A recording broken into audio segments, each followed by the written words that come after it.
오늘은 우리 이사야서 53장 1절에서 6절까지의 말씀에 우리 주님이 배신당한 그걸 궁극적으로 다루고 있는 말씀입니다. 그러므로 이사야서 53장은 칼빈 몰간이라는 목사님은 예수 그리스도의 초상화라고 말씀하셨고, 칼빈은 예수 그리스도의 이력서라고 말씀했으며, 엘리치라고 하는 목사님은 골고다 십자가의 현장이라고 했습니다. 초대교회 교부들은 신앙 성경 자체가 이사야서 53장의 기반 위에 서 있다고 해도 과언이 아니라고 이야기하고 있습니다. 하나님은 죄악에 빠진 부재 굴릉의 우리를 구원하시려고 우리의 생각으로는 도저히 이해 불가능한 방법을 사용하셔서 우리를 구원하셨습니다. 맨 먼저 1절에서 3절까지 보면 우리 예수님은 배척 당하고 계셨다는 겁니다. 종은 외모가 매력적이 않았다고 했습니다. 우리의 전한 것을 누가 믿었느냐? 여호와의 팔이 네게 나타났느냐? 사람들은 순환받는 메시아에 대해서 완전히 오해하고 있었습니다. 그러므로 수많은 선지자들을 포함한 예수님의 자신이 전한 것조차 믿질 않았다 하는 것입니다. 그 이유는 외모와 삶의 과정에서 비롯되었습니다.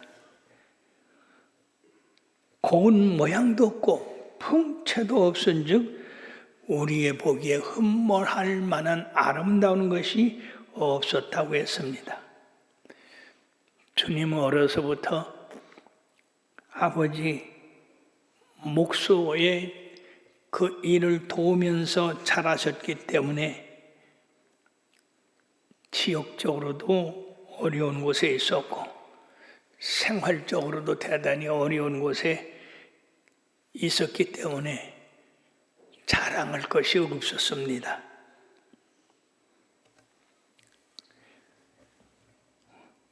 이 예수님은 이런 일로 인해서 배척을 당하셨는데 자신들의 구세주를 알지 못하고 배척하셨습니다.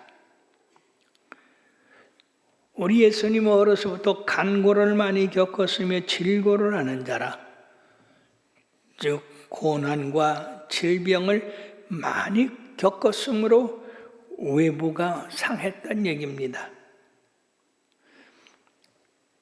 유대인들은 예수님과 얘기할 때에 아브라함은 너희들 같이 나를 배척하지 않았고 만약 아브라함이 살아있다면 나에게 존경하는 그런 마음을 가졌을 것이라고 했을 때에 네가 아브라함보다 나이가 많냐?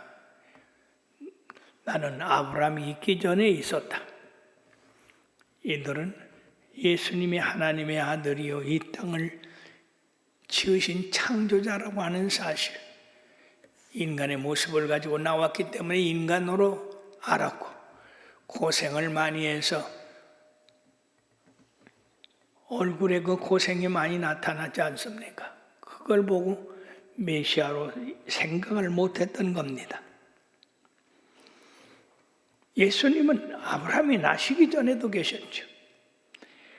인간의 몸을 가지고 세상에 오셨는데 사람들은 그 하나님의 영적 일을 알지 못했던 겁니다. 우리도 주님을 귀히 여기지 아니했습니다. 사람들은 사람을 볼 때 먼저 외모를 봅니다. 외모가 잘났나 못났나. 그러나 사무엘상 16장 7절 말씀에 보면 내가 보는 것은 사람과 같지 아니하니 사람은 외모를 보거니와 나 여호와는 중심을 보느니라. 참으로 이 말씀이 우리들에게 얼마나 진리의 말씀인지. 만약 하나님이 외모를 보고 우리를 택하였다고 한다면 과연 몇 명이나 택함을 받을 수 있었을까요? 사람들은요, 외모 지상주의를 택하고 있습니다. 그래서 성형외과가 아주 불이 난대요. 의사들이 전부 성형외과를 바꾸고 있어. 재미난 얘기는 출국할 때 여권을 제출하면요, 그 심사위원이 여권하고 사람하고 틀리다고 통과를 안 시킨다는 거예요. 왜 그러냐? 성형수술을 해서 모두가 이쁘게 무슨 인형같이 그렇게 쏙쏙 빠지게 얼굴을 만들어가지고 여권 찍은 사진하고 본인하고 틀린 거예요. 그래갖고 가끔 출국장에서 이런 재미난 일이 벌어지는데, 사랑하는 여러분, 만약에 말이에요, 이게 출국장에서 그런 일이 벌어졌으니까 망정이지, 하늘나라 들어갈 때, 어째 너 본 얼굴이 아니다.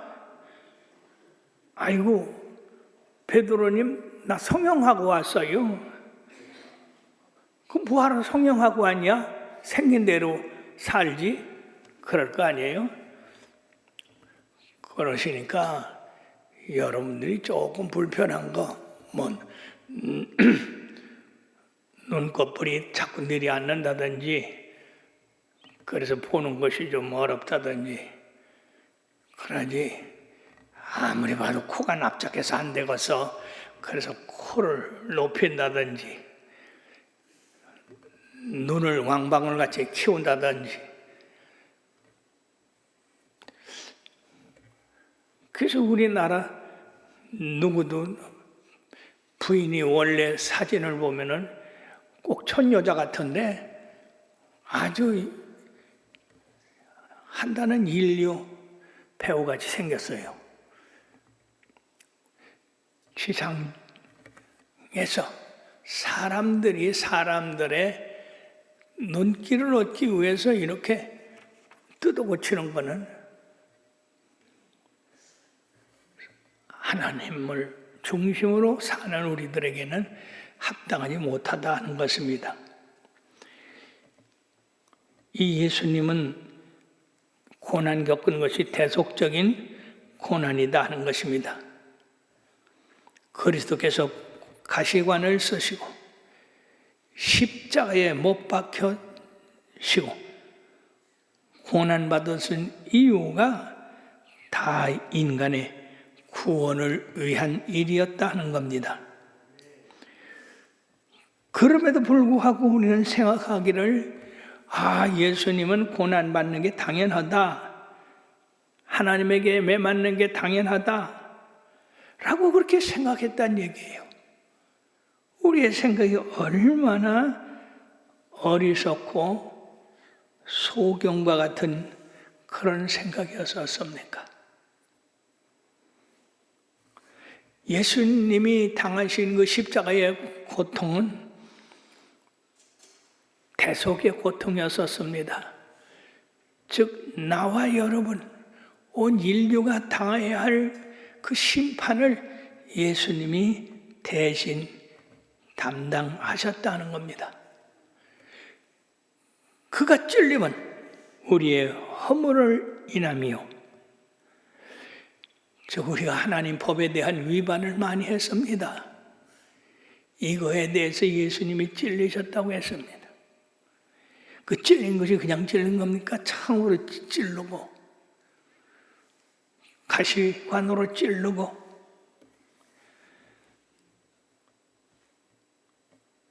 옆구리 찔리고,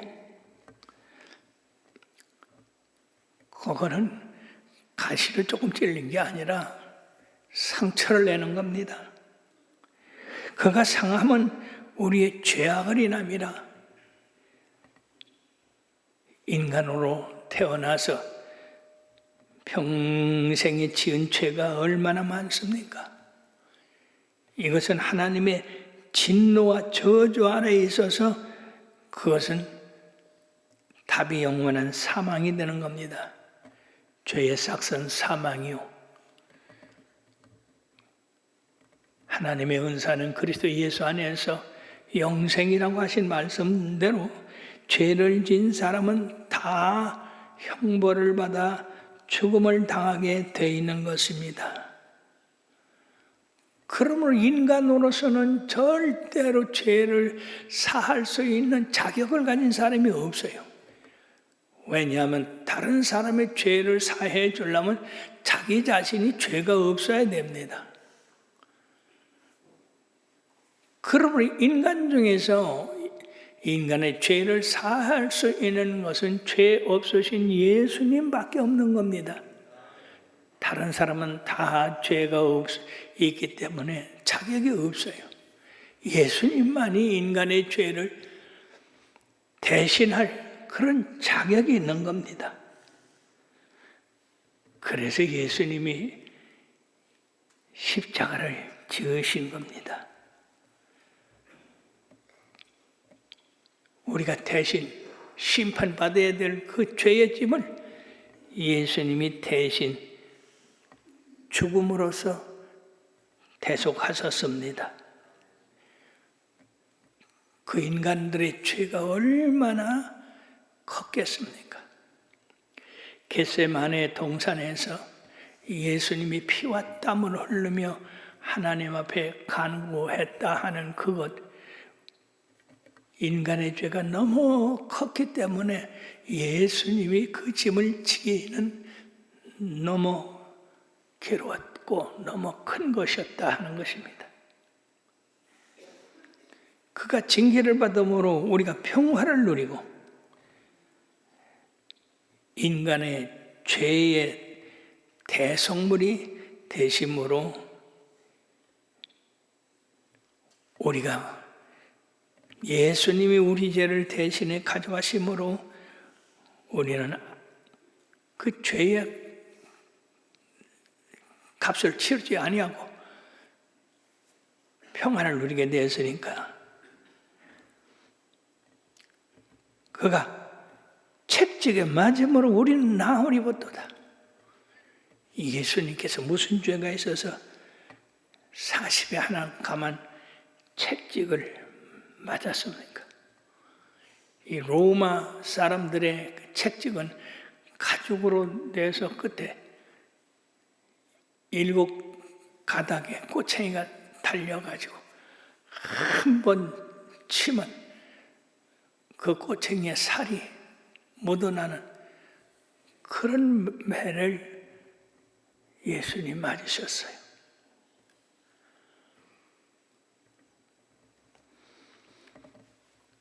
우리가 다 양 같아서 그릇 행하여 각기 제 길로 갔거늘 우리 무리의 죄악을 그에게 담당시키셨도다. 온 신학의 대표되는 말씀입니다. 우리는 전적으로 부패되어 있어서 스스로 구원할 수가 없었습니다. 그렇게 됨으로써 우리 하나님의 아들이시지만은 인류를 구하기 위해서 그 아들 예수 그리스도에게 모든 죄를 담당시키셨다는 겁니다.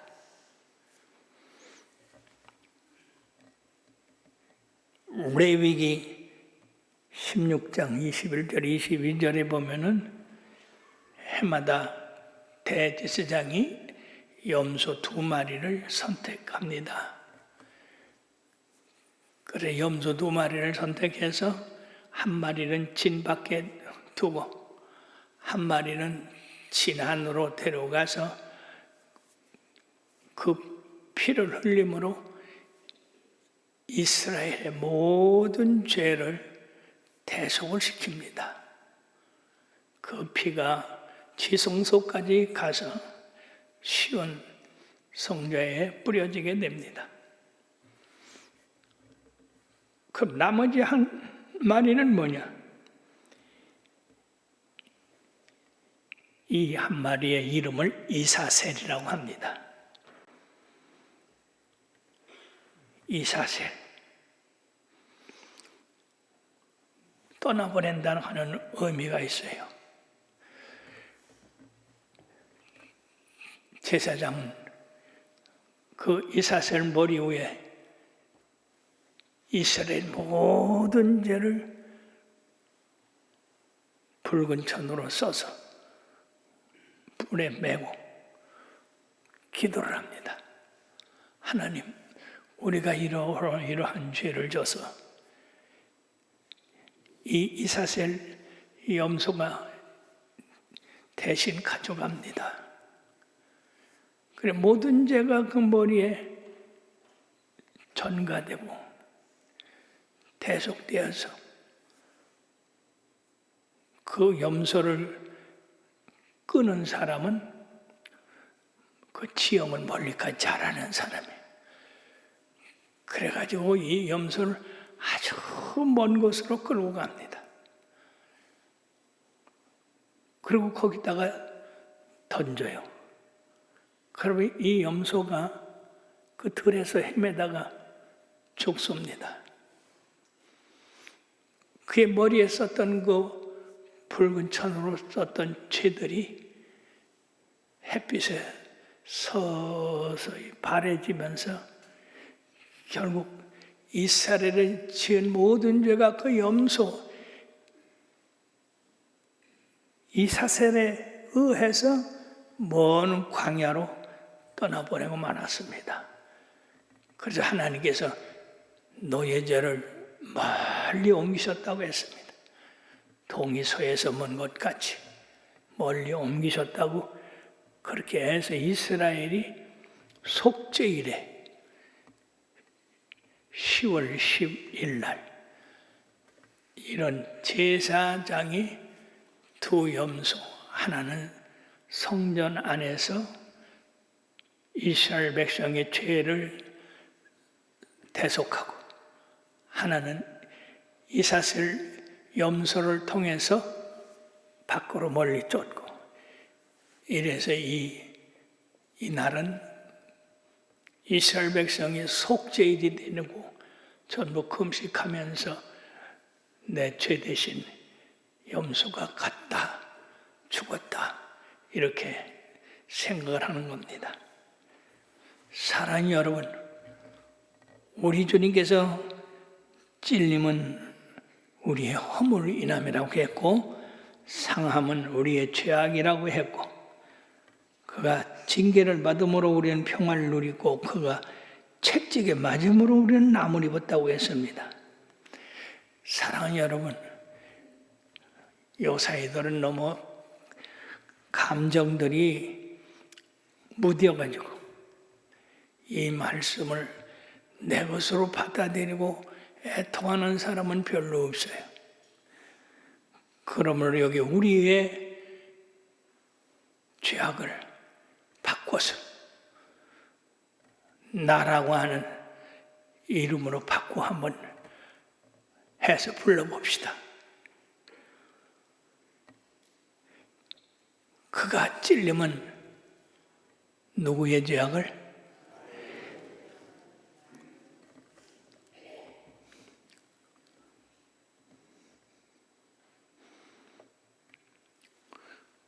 이 나로 바꿔가지고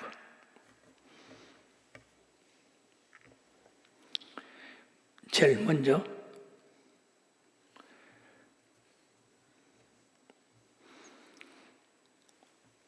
그가 찔림은 우리의 허물이 아니라 나의 허물을 인하며 그가 상함은 나의 죄악을 인함이라. 그가 징계를 받음으로 나는 평화를 누리게 됐고 그가 채찍에 맞음으로 나는 나음을 입었도다. 나는 양 같아서 각기 제 길로 갔거늘 나의 그 모든 죄를 예수님에게 담당시키셨도다.